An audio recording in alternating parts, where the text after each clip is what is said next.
during the Vietnamese War, in those days, and I'm talking now about the 60s, I had a network of informants all over the country who were sending me newspaper clippings for a newsletter that I was publishing.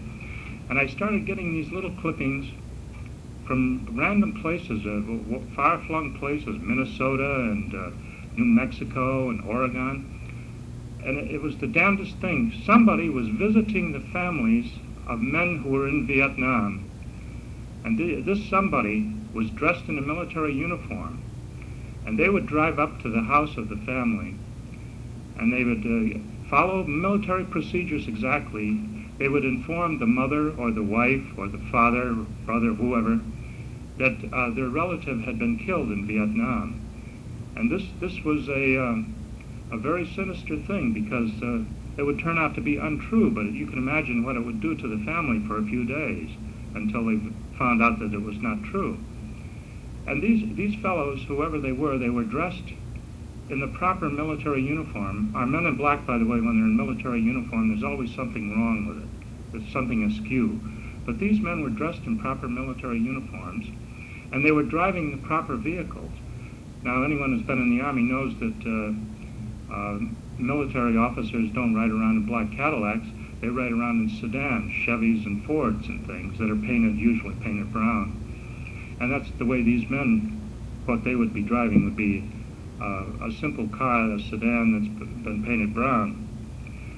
And as I kept getting these clippings, because if we got a few clippings about this, it probably was happening in a lot more places. I assumed that sooner or later the FBI or some police department would do something and we'd have a big story out of it. But it never happened. These stories trickled in for maybe 2 or 3 years, and whoever these crazy people were, they were doing a lot of damage to these families. Because you also have to realize that they had to know about the boy in Vietnam, what unit he was stationed with and everything, and they also had to know where his family was located. Some of these families were located on isolated farms that would be pretty hard to find, and yet these guys would drive up to the farm and talk to the mother or the relative, and as I say, tell them that the boy had been killed. So they had to have some kind of elaborate support, a connection with the military in order to do that kind of thing. And it didn't seem, there was a lot of anti-war sympathy, of course, at that time, but it didn't seem to be an action of one of those anti-war groups. So, for want of a better name, we would call these people Men in Black. And they may still be out there, but who knows what they're doing now. When I first got into the UFO thing in the 1960s in a big way, it was a popular belief that men in Air Force uniforms were silencing witnesses. And this belief was spread by APRO and NICAP because they would keep getting reports that a man in an Air Force uniform would arrive at the home of the witness and tell them to shut up and keep quiet, appeal to their patriotism.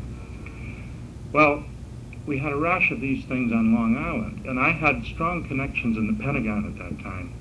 An old Army buddy of mine was an assistant to the Secretary of the Air Force.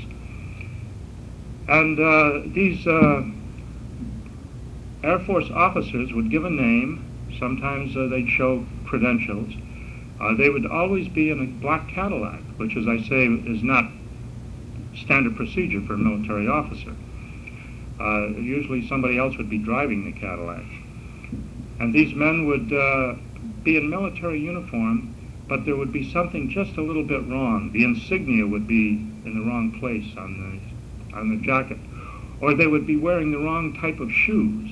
To see a military officer dressed in a dress uniform and wearing sneakers, kind of strange. And there was always something that the witness would remember. He said, hey, that was funny. Well, one woman in Wisconsin told me that she invited the officer in and offered him some Jell-O, and he tried to drink the Jell-O. And so it didn't take me long to figure out that maybe these guys really weren't Air Force officers. And my contacts in the Pentagon could not locate these people, the names that they were being given. And when we checked out, in a few cases we had the license numbers of the cars, and we would check those out, which is very easy to do, and we'd find out the license had never been issued to anybody. So now how in the world, if you were going to make up a phony license plate, what kind of luck would it take for you to come up with a number that nobody else had? So I started antagonizing the UFO buffs by saying, these guys are not from the Air Force. And they said, Keel is obviously working for the CIA. But as soon as I got wise to them, they started using other techniques. They always stayed one step ahead of me. We had a variety of strange incidents that happened over and over again, and never made any sense at all. One of my favorites is the phantom meter reader. This is where a man would knock at a door of a house in the suburbs and say he'd come to read the meter, the electric meter and the gas meter. And he would be dressed in the proper coveralls and all, and they would let him in. He'd go down into the basement, and he wouldn't come out. And these people, after about an hour, they'd say, what the hell is he doing down in my basement? And they would look, and sometimes the man would be gone altogether, never to be seen again. And even though there was no way out of that basement.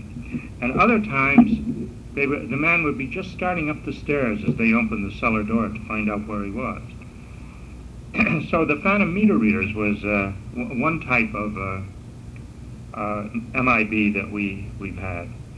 Then we had the phantom photographers, and these were humdingers, because these fellows turned up everywhere, and they often traveled in pairs. One would be a woman and the other would be a man. And they were usually quite well dressed, and they usually would arrive in a black Cadillac until I started doing articles about the black Cadillacs, and then they switched to Volkswagens. And they were driving around West Virginia in their Volkswagens, and they would drive up to the house of a witness, a UFO witness, who had just had a baby. And they would say that they were photographers, professional photographers, and they wanted to photograph the baby. And of course, new parents would be delighted to have that done. So they would set up their equipment, and they'd take pictures of the baby, and they'd give the people a card with the neighboring town listed on the card as the, Acme photographers. And they would drive away. And it would turn out that there was no such thing as Acme photographers, and they would never come back. And if they were professional photographers, they'd never tried to sell the photographs to these families. So that was another mystery. And then we had the phantom photographers who, after somebody, say you'd never seen a UFO before in your life, and then one night you're out driving home late, and you see a UFO close up, and you live in the suburbs. The next day, you're getting up, it's say 9 o'clock in the morning. For me it would be 12 or 1 o'clock in the afternoon. You're getting up, and there's a Cadillac parked in front of your house, and some men get out, and they take out a big tripod and a big heavy camera, and they set it on the tripod, and they take a picture of your house. And then they put it all back in the car, and they drive away. You figure they're going to come up to the door and offer to sell you a picture of your beautiful house. But they don't do that. They just get in the car and drive off.